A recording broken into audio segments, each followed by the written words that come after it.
And we begin with a Fox News alert. Almost 1 century after chemical weapons were banned by the civilized world after their horrific use in World War I, we are sadly witnessing another suspected chemical attack in Syria.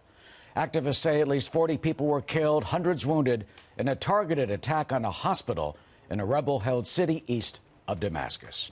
Hello, everyone, and welcome to America's News Headquarters. I'm Eric Shawn. And I'm Arthel Neville. Many women and children are among the dead. Pictures of the horrific attack now coming into our newsroom. This incident, part of a resumed offensive by Syrian government forces after a truce with a rebel militant group was broken. Reaction is pouring in from Washington today. This attack with chemical weapons, which are banned by international conventions, is absolutely horrific. Clearly, there needs to be a response. There needs to be an international response. Assad's at it again. They see us, our resolve breaking. They see our determination to stay in Syria waning. And this no accident, they use chemical weapons. And we have Fox team coverage for you. Jillian Turner is in Washington, but we begin with Connor Powell. He is live in our Mideast Bureau. Connor.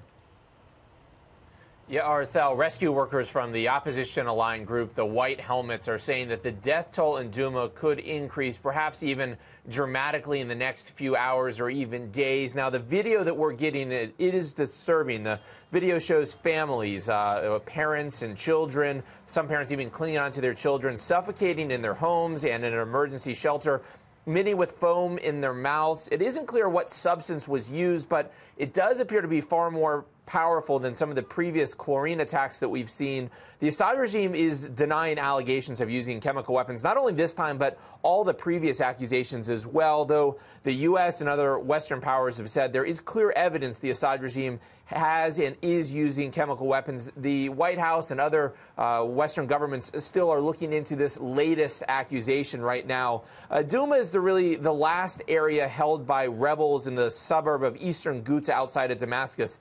This is an area that we've seen some of the heaviest fighting during the last 8 years during the brutal war in Syria.